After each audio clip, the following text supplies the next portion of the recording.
Hello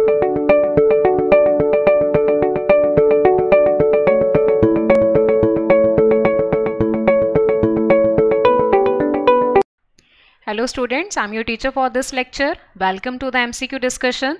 In this lecture, we will discuss the multiple choice question on the topic of plant kingdom that includes pteridophytes, gymnosperm and angiosperm. So let's start the discussion.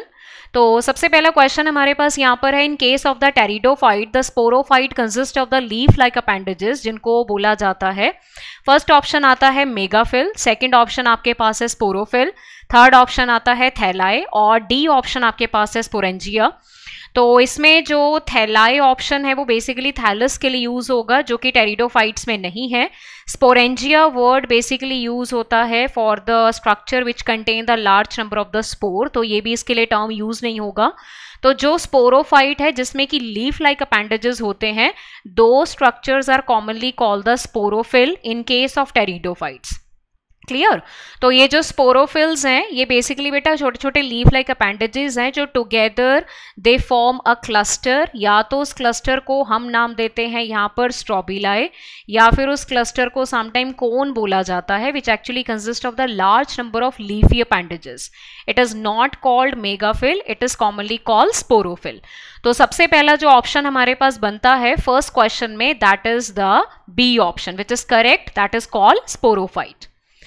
Then second question हमारे पास आता है, the leaves in the pteridophyte are small as in. Pteridophyte के case में जो leaves हैं small है वो किस में है, जैसे कि फर्स्ट है वॉलवॉक्स के केस में, बी है मार्सेलिया, सी है स्लेजिनेला, डी आपके पास है एजोला। अगर आप इन चारों ऑप्शन को यहाँ पर ध्यान से देखो तो हमारे पास जो स्लेजिनेला है बेटा that is basically a pteridophyta, Volvox is not a pteridophyte, Azolla is basically a fern, Marsalia is a fern, Slaginella is a member of the pteridophyte in which the leaves, small leaves are present, और ऐसे leaves को commonly नाम दिया जाता है microphylls। Clear? तो इसमें जो करेक्ट ऑप्शन बनता है सेकेंड क्वेश्चन में that is the C option which include the selaginella. Question number third हमारे पास है, select the correct sequential arrangement of the reproductive structure in the pteridophyte. Pteridophytes के केस में हमने सिक्वेंशियल अरेंजमेंट बताना है रिप्रोडक्टिव स्ट्रक्चर का। तो इस अरेंजमेंट में जो करेक्ट सीक्वेंस बनता है तो उसमें बेटा सबसे पहले आता है sporophyll which is a leaf like structure, और उसमें क्लस्टर जो बनता है उसको स्ट्रोबिलाई बोलते हैं। देन उसके अंदर है स्पोरेंजिया जिसमें कि स्पोर मदर सेल है, and the spore mother cell give rise to the large number of the spore. तो ए ऑप्शन में जो सीक्वेंस आपको दिया है that is the exact sequence. B में अगर आप देखो तो स्ट्रोबिलाई पहले है, स्पोरोफिल बाद में है, तो ये सीक्वेंस गलत है। सी ऑप्शन में स्पोर जो कि सबसे लास्ट में बनता है वो सबसे पहले दिया है, तो ये सीक्वेंस फिर से गलत है। डी ऑप्शन में अगेन बेटा स्पोर सबसे पहले गिवन है, तो ये सीक्वेंस आपके पास फिर से गलत है। तो थर्ड में जो करेक्ट सीक्वेंस बनता है that is the A option. Question number 4 है, in case of the bryophytes and the pteridophyte the transport of the male gamete require. Bryophytes और टेरिडोफाइट्स के केस में मेल गैमीट के ट्रांसफर के लिए जिसकी रिक्वायरमेंट होती है that is basically the water. तो water act as a medium for the transfer of the male gamete to the female part. तो इसमें इंसेक्ट या बर्ड्स या विंड्स जो हैं they do not play any role here, the water act as a medium for the transport of the male gamete so that it can result into the successful fertilisation.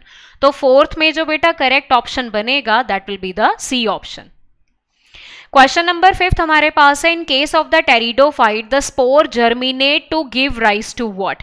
Pteridophyte के case में spore germinate होके क्या बनाता है, तो pteridophyte के case में जो स्पोर्स हैं when they undergo germination they result into the formation of the prothallus, and this prothallus is commonly monoecious, that means it contain both the sex organ male and female, that is what is called monoecious. तो fifth number question में जो correct option बनता है वो A बनता है, that is thalloid gametophyte. Spore जो है वो जब जर्मिनेट करेंगे तो गैमीटोफाइट बनेगा, and that gametophyte is called prothallus and it is monoecious. B option में लिखा है थैलॉइड स्पोरोफाइट, तो spore they do not form the sporophyte. Thalloid sporocarp भी गलत है, और डी ऑप्शन में है thalloid photosynthetic sporophyte which is a wrong option. तो फिफ्थ में जो करेक्ट ऑप्शन बनता है that will be the A option. Question number 6 है which of the following pteridophyte is heterosporous in nature. Heterosporous अगर phenomena देखा जाए तो हेट्रोस्पोरस में हेट्रो का मतलब है different, sporous word is coming from the spore. So actually there is a formation of the two type of the spore. The one is called the microspore, another is called the macrospore. That is large and small size. That is why the spores are called heterosporous. तो जो plant बेटा heterosporous हैं, जो pteridophytes हैं, उसमें option आता है ए, जिसमें है स्लैजिनेला के साथ सेल्विनिया. बी में अगर आप देखो तो इक्विसेटम इसमें फिट नहीं होता है. सी में ऑप्शन डज नॉट फिट क्योंकि हमें पेयर में बताना है. और डी में you have Adiantum which is again do not fit in this option as a pair. तो एज अ पेयर जो है वो स्लैजिनेला और सेल्विनिया है, जिसमें हमें देखने को मिलता है heterosporous nature. That is the formation of two type of the spore. तो 6th में जो करेक्ट ऑप्शन बनेगा that is the A option. Number 7 आता है बेटा heterospory is the production of. Heterospory is the phenomena when there is a production of the two different kind of the spore, जिनका size जो है वो totally different रहता है. तो इसमें हम लोगों के पास आता है large and the small spore, जिसमें एक आपके पास आता है माइक्रोस्पोर और एक आप लोगों के पास बनता है मैक्रोस्पोर. तो करेक्ट ऑप्शन अगर आप देखो तो फर्स्ट दिया है बेटा सेक्सुअल एंड एसेक्सुअल, जो कि बिल्कुल गलत है. बी है large in the small spore, that is correct for heterospory. C है हैप्लॉइड एंड डिप्लॉइड, जो नहीं बनते हैं. डिप्लॉइड एंड टेट्रापोलॉइड भी नहीं बनते हैं. बेसिकली जो स्पोर बनेंगे उनका साइज अलग है, one is macro another is micro. So this is called heterospory phenomena. तो 7th में जो करेक्ट ऑप्शन बनेगा that will be the B option. Question number 8 है seed habit is linked to. Seed habit किससे related है? तो basically बेटा seed habit related है हेट्रोस्पोरी से, जहां पर फॉर्मेशन होता है दो डिफरेंट टाइप के स्पोर्स का in some members of the pteridophyte. Homo आप नहीं बोल सकते क्योंकि होमो का मतलब है same type of the spore. Parthenocarpy is the phenomena जिसमें सीडलेस फ्रूट बनते हैं. तो it is not related with the seed habit. Parthenogenesis is the formation of the new organism without fertilization. तो ये टर्म आपकी सीड हैबिट से related नहीं है. सीड हैबिट से रिलेटेड है heterospory. That is the B option which is correct for question number 8. Question number 9 है homosporous pteridophyte. Homosporous मतलब जो सेम टाइप ऑफ स्पोर बनाते हैं, उनके केस में गैमीटोफाइट कैसा होता है? तो अगर इनके केस में हम गैमीटोफाइट की बात करें तो फर्स्ट ऑप्शन आपको दिया है वैस्कुलर, जो कि इसके लिए सुटेबल नहीं है, not in case of homosporous pteridophyte. B option है monoecious. Now monoecious term is applied to the pteridophyte which are homosporous, that is they have the male and the female sex organ in the same one. So that is why the condition is called monoecious. C अगर आप देखो तो dioecious है, means the sexes are separated.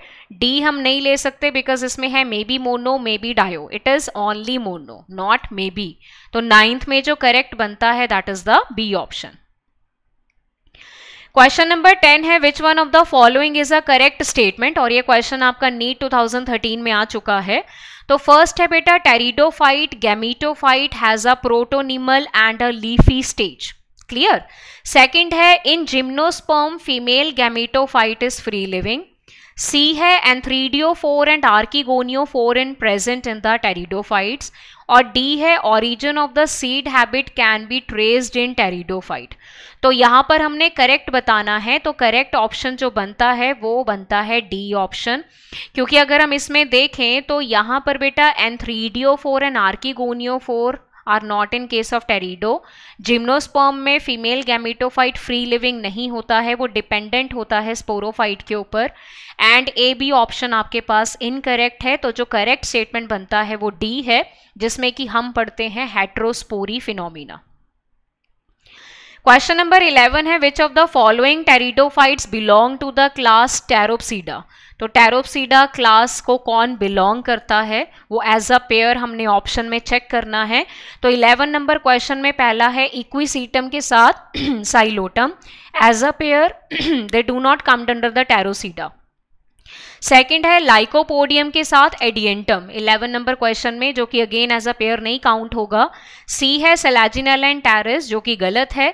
Correct option इसमें बनता है D, that is a pteris and adiantum. तो 11th mark correct option बनता है D, that include the pteris and adiantum in the class pteropsida which comes under the pteridophytes. Question number 12 में अगर आप देखो तो इसमें लिखा है go through the following figure and identify these plant, और ये आपके एनसीईआरटी के डायग्राम है जो आपको यहाँ पर गिवन है। तो इसमें अगर आप चारों डायग्राम को ध्यान से देखो, obviously they comes under the pteridophytes. तो इसमें जो करेक्ट ऑप्शन हमारे पास बनेगा according to the given set, तो इसमें जो ए है बेटा वो स्लैजिनेला है, बी इज इक्विसीटम, सी है फर्न, वो देख के पता लग रहा है, डी आपके पास है सेल्विनिया। तो करेक्ट जो मैच बनता है वो बी ऑप्शन में है, क्योंकि अगर आप बाकी ऑप्शन देखो तो बाकियों में मैच जो है वो गलत बन रहा है यहाँ पर। तो 12th में जो करेक्ट ऑप्शन बनेगा that will be the B option. Question number 13 है the male gametophyte with least number of the cell is present in, और ये क्वेश्चन आ चुका है AIPMT 2014 में, so it is a very important question. तो male gametophyte कौन सा है जिसमें least number of cell present है? तो इसमें बेटा जो करेक्ट ऑप्शन हम लोगों के पास बनता है, इसमें अगर आप देखो तो लीलियम जो है उसको हम काउंट करेंगे क्यों? क्योंकि जब आप प्लांट किंगडम में ब्रायोफाइट से जाते हो टेरिडो में, टेरिडो से जाते हो जिम्नो में, और जिम्नो से जाते हो एंजियोस्पर्म में, तो जैसे जैसे आप एक एक ग्रुप आगे बढ़ते जाओगे प्लांट किंगडम में, तो मेल गैमेटोफाइट का नंबर में रिडक्शन होता रहता है। फाइनली एंजियोस्पर्म में 2 ही बचते हैं आपके पास, ठीक है। तो इसमें सबसे ज़्यादा अगर मैं देखूं तो सबसे ज़्यादा बेटा फ्यूनेरिया में प्रेजेंट होंगे। फ्यूनेरिया के बाद जो मिलते हैं वो हमें मिलते हैं टेरिस में, और उसके बाद आते हैं पाइनस में। तो सबसे लीस्ट हम लोगों के पास रहता है लीलियम। तो लीस्ट नंबर पूछा गया है, तो इस हिसाब से 13 में करेक्ट ऑप्शन बनता है सी। नंबर 14 है gymnosperms are characterised by, gymnosperm में बोलते मल्टीफ्लैजिलेटेड स्पर्म्स होते हैं, जो कि गलत है। नेकेड सीड होते हैं, ये बिल्कुल ठीक है। This is the exact meaning of the gymnosperm, that is they have the naked seed in which the seeds are not covered. Winged seed नहीं होते हैं। Seed inside the fruits, fruits इनमें नहीं बनता है। तो 14th में जो करेक्ट ऑप्शन बनेगा that will be the B option. Number 15 है identify the incorrect statement with regards to the gymnosperm. Gymnosperm के अकॉर्डिंग हमने इनकरेक्ट स्टेटमेंट बताना है। तो अगर आप इस क्वेश्चन में ध्यान से देखो तो फर्स्ट है gymnosperm ovule remain exposed before and after fertilisation, that is why they are called the naked seed, ठीक है, क्लियर है हमारे पास। The giant redwood tree that is sequoia is the tallest gymnospermic tree, जो बिल्कुल ठीक है। द जिम्नोस्पर्म्स आर होमोस्पोरस, अब होमोपोला तो दैट मीन्स कि वो सेम टाइप ऑफ बनाएंगे स्पोर, जो कि गलत है। They are not homo, they are basically heterosporous, तो ये स्टेटमेंट यहां पर हो जाती है गलत। Leaves in gymnosperms are well adapted to withstand the extreme environmental condition, जो कि बिल्कुल सही है, because they have the needle-like leaf which are covered by the thick cuticle to adapt according to the dry condition. तो incorrect statement जो बनता है question number 15 में that is the C statement. Question number 16 है conifers are adapted to tolerate the extreme environmental condition. अब conifer आते हैं बेटा जिम्नोस्पर्म्स में, तो जिम्नोस्पर्म जो है वो ड्राई कंडीशन को टॉलरेट कर पाते हैं क्योंकि उनके पास अडेप्टेशन है। तो पहला है ब्रॉड हार्डी लीव्स, जो कि गलत है। Superficial stomata, wrong. सी जो है thick cuticle, that is correct. D है the presence of vessel, it is not a feature for the extreme condition adaptation. Basically इनके जो लीफ हैं वो होते हैं नीडल लाइक लीफ, ठीक है, ताकि ट्रांसपीरेशन के रेट को रिड्यूस किया जा सके। एंड ऊपर से they are covered by the thick cuticle which actually prevent the transpiration, loss of water. तो 16th में जो करेक्ट ऑप्शन बनता है that is the C option. Question number 17 in gymnosperm the pollen chamber represent. Pollen chamber का मतलब क्या है? तो सबसे पहला ऑप्शन है a cell in the pollen grain in which the sperms are form, जो कि गलत है। दैट इज सेकेंड ऑप्शन है a cavity in ovule in which the pollen grain are stored after the pollination, now that is correct definition of the pollen chamber. C है an opening in the mega gametophyte through which the pollen tube approach the egg, जो गलत है। The microsporangium in which the pollen grain develop, it is again wrong. तो 17 में जो correct option बनता है that is the B option. Question number 18 है, in which of the following gametophyte is not independent and free living. AIPMT 2015 का question है।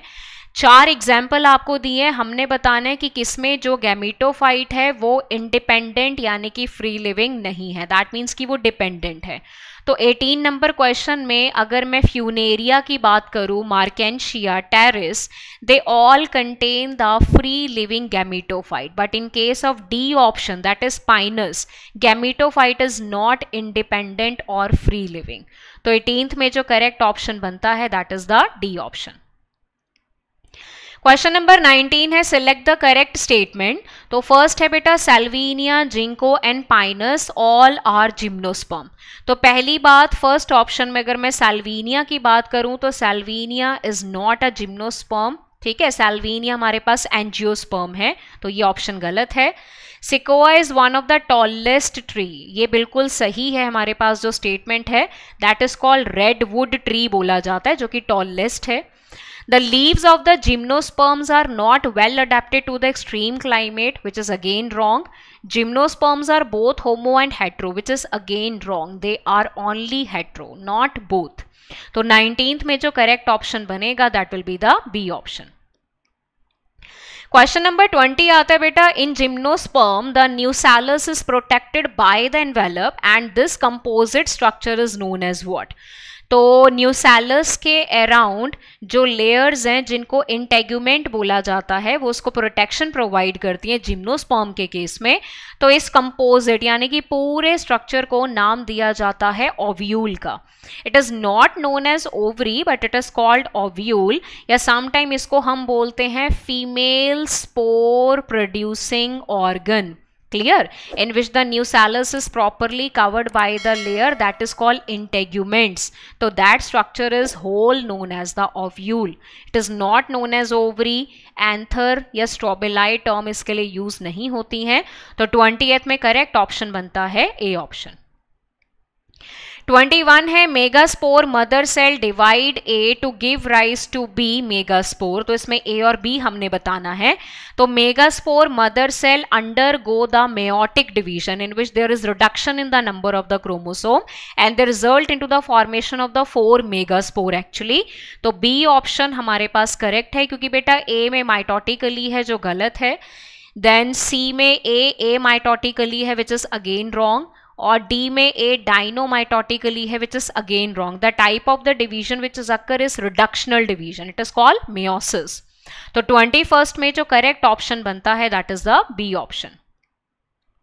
22nd and gymnosperm, one of the megaspore develop into multicellular structure and this is called multicellular dash that bears 2 or more archegonia.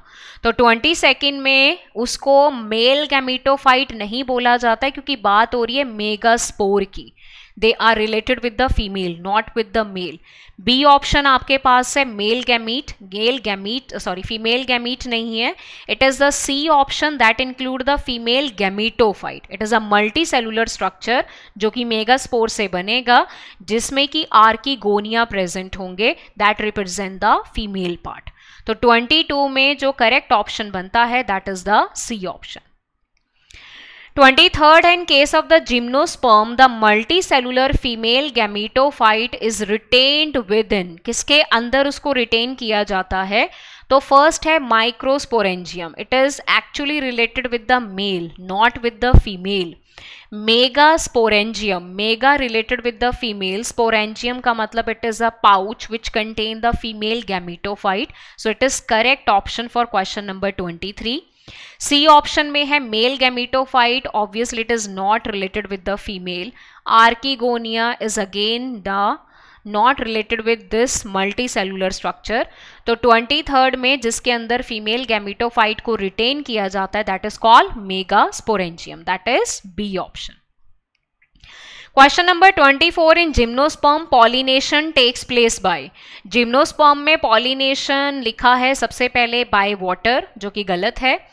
Insect के through नहीं होता, animals के through नहीं होता, it is actually by air. तो air act as an agent which help in the pollination, transfer of the gametes.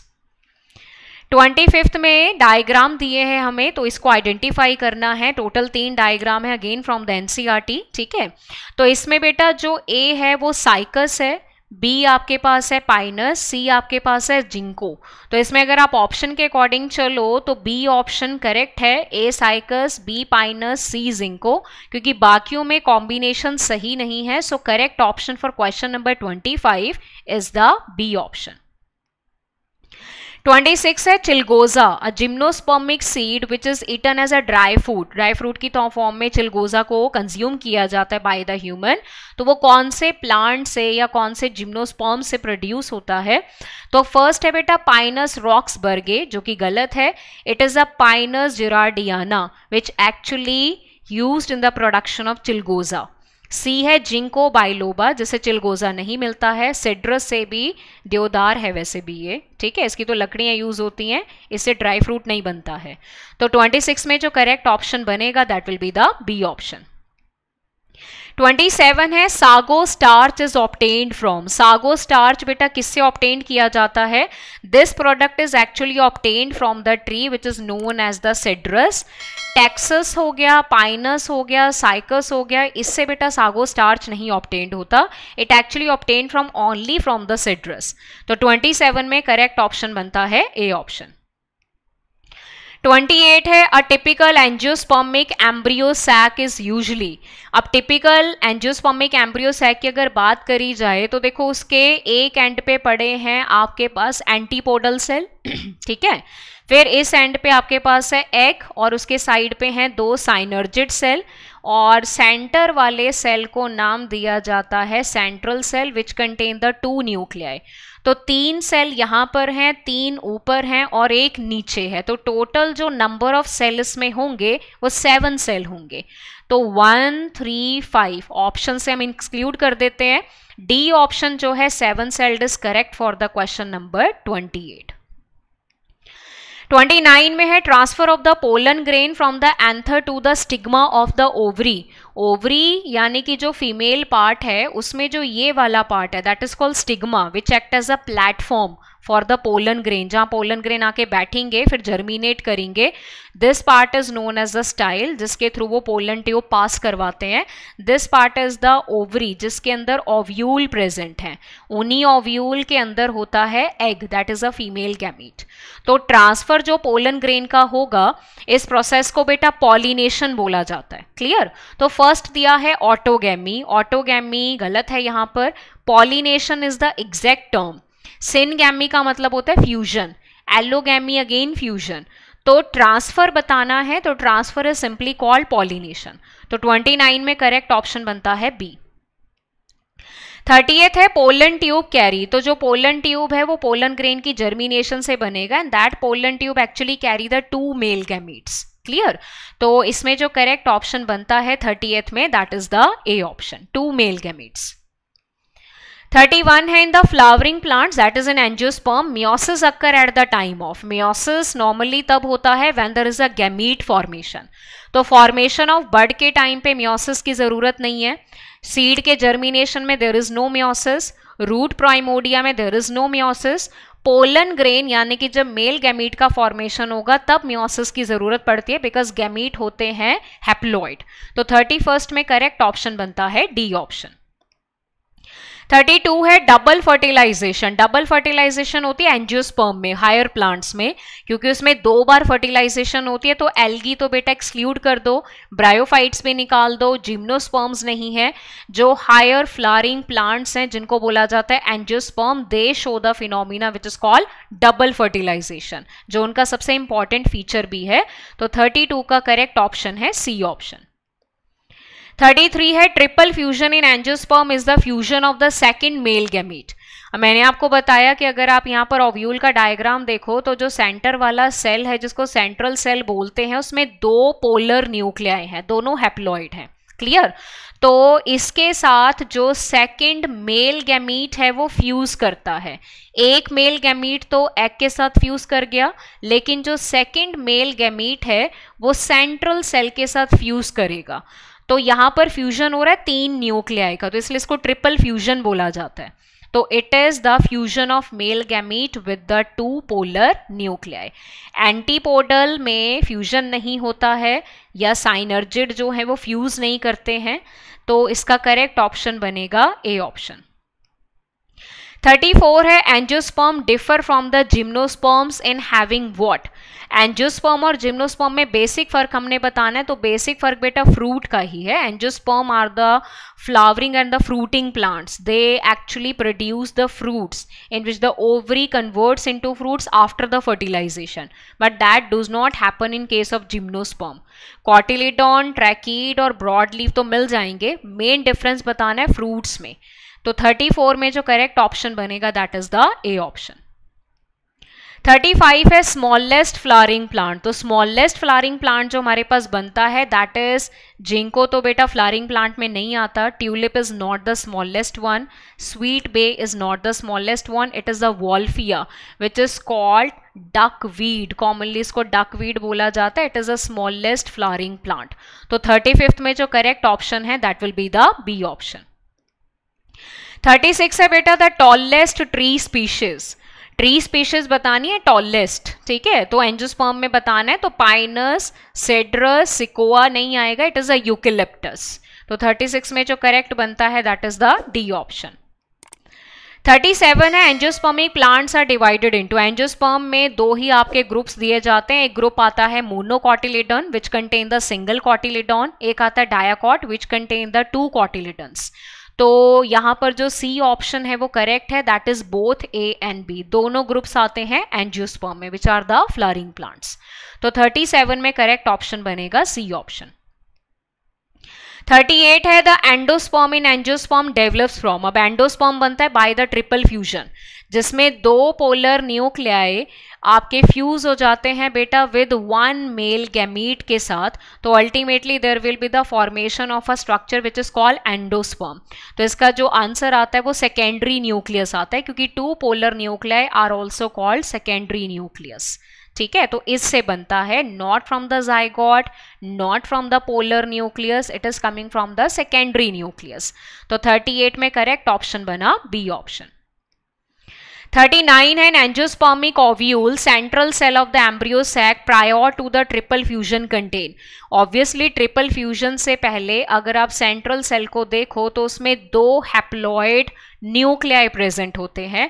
तो पहला option है सिंगल हैप्लॉइड न्यूक्लियस, जो कि गलत है। One diploid nucleus wrong. Two haploid polar nuclei which is correct. D option incorrect. तो 39 का correct option कौन सा बना? सी ऑप्शन। 40th है after the fertilization the ovule develops into. तो फर्टिलाइजेशन अगर होगा एंजियोस्पर्म में तो आफ्टर द फर्टिलाइजेशन बेटा जो ओव्यूल है वो कन्वर्ट हो जाते हैं सीड्स में, ठीक है, आफ्टर द फर्टिलाइजेशन। तो फ्रूट ऑप्शन एक्सक्लूड कर दो, बी ऑप्शन गया, डी गया, तो बचा आपके पास सी। तो 40 में करेक्ट ऑप्शन आता है C, that include the seeds. 41 है after the fertilization the ovary. तो फर्टिलाइजेशन के बाद जो ओवरी है वो कन्वर्ट हो जाती है फ्रूट में और उसकी जो वॉल है वो बनाती है पेरिकार्प। तो करेक्ट ऑप्शन जो बनेगा 41 में that will be the A option. तो यहाँ पर क्वेश्चन नंबर 42 हमारे पास है, in case of angiosperm the endosperm is. अब एंडोस्पर्म यहाँ पर बनता है बेटा ट्रिपल फ्यूजन से। तो देखो जब ट्रिपल फ्यूजन होगा तो जो दो पोलर न्यूक्लियाई हैं वो फ्यूज करते हैं वन मेल गैमीट के साथ। पोलर न्यूक्लियाई हैं जो कि डिप्लॉयड है मिला के, और ये हमारे पास है हैप्लॉयड। तो ये हो गया 2n + n कंडीशन, तो इट बिकम 3n। तो 3n is basically called triploid condition. Clear? तो एंजियोस्पर्म के केस में जो एंडोस्पर्म बनता है वो ट्रिप्लॉयड बनता है। तो हैप्लॉयड डिप्लॉयड ऑप्शन निकला, हमारे पास बचा सी ट्रिप्लॉयड। 43 है एंडोस्पर्म फॉर्मेशन बिगिंस विद। सबसे पहला है the establishment of the suspensor, बिल्कुल नहीं। The fusion of the antipodal, antipodal fuse नहीं करते हैं। The fertilization of the polar nuclei, now that is correct. जब पोलर न्यूक्लियाई एक मेल गैमीट से फ्यूज करेंगे तब वहां पर एंडोस्पर्म फॉर्मेशन स्टार्ट हो जाता है। डी भी गलत है, तो 43 में करेक्ट ऑप्शन बना सी ऑप्शन। 44 में आपको बेटा लाइफ साइकिल डायग्राम दिया है एंजियोस्पर्म का, जिसमें हमने पार्ट्स यहाँ पर लेबल करने हैं और उनको आइडेंटिफाई करना है। तो इसमें अगर आप ए पार्ट देखो तो ए के नीचे ये स्टाइल है, तो ये हो गया स्टिग्मा, तो ए इज स्टिग्मा। अब आप ऑप्शन में चेक करो, ए ऑप्शन में ए के सामने लिखा है एंथर, गलत। बी ऑप्शन में ए के सामने ओव्यूल, रॉन्ग। सी में ए में male gametophyte, wrong. Only D option is there जिसमें ए के सामने है स्टिग्मा, तो बी हो जाएगा एंथर जिसमें कि पोलन ग्रेन है। सी जो है ये वाला है, this is the male gametophyte which is the pollen grain. D आता है एग जो कि साइनर्जिड के बीच में है। ई आपके पास है यहाँ पर ओव्यूल, क्लियर। तो ई जो है पूरा का पूरा वो ओव्यूल है जो कि आगे जाके सीड में कन्वर्ट होगा। तो D option is correct for the question number 44। 45 है बेटा हैप्लोडिप्लॉन्टिक लाइफ साइकिल। अब हैप्लोडिप्लॉन्टिक लाइफ साइकिल कौन आपको शो करता है? Haplodiplontic life cycle is clearly shown by the bryophytes and the pteridophytes. B option में एल्गी नहीं है, सी में एंजियोस्पर्म के साथ जिम्नो है जो गलत कॉम्बिनेशन है, डी में ब्रायोफाइट के साथ जिम्नोस्पर्म है जो अगेन रॉन्ग स्टेट पेयर है। तो अगर मैं ए ऑप्शन में देखूं ब्रायो और टेरिडो में हैप्लोडिप्लॉन्टिक लाइफ साइकिल है। हैप्लोडिप्लॉन्टिक लाइफ साइकिल उसको बोला जाता है जिसमें आपका स्पोरोफिटिक और एक जो बेटा गैमीटोफिटिक फेज है, ये दोनों फेज हम लोगों के पास कैसे होते हैं? Multicellular. When both the phases are multicellular it is called haplodiplontic life cycle. तो 45th में जो करेक्ट ऑप्शन बना that is the A option. Clear? So this include all the previous year and the other practice questions on the topic of plant kingdom, that is pteridophyte, gymnosperm and angiosperm. So that's all for this lecture. Hope you are enjoying the benefits of our courses. Thank you and bye bye.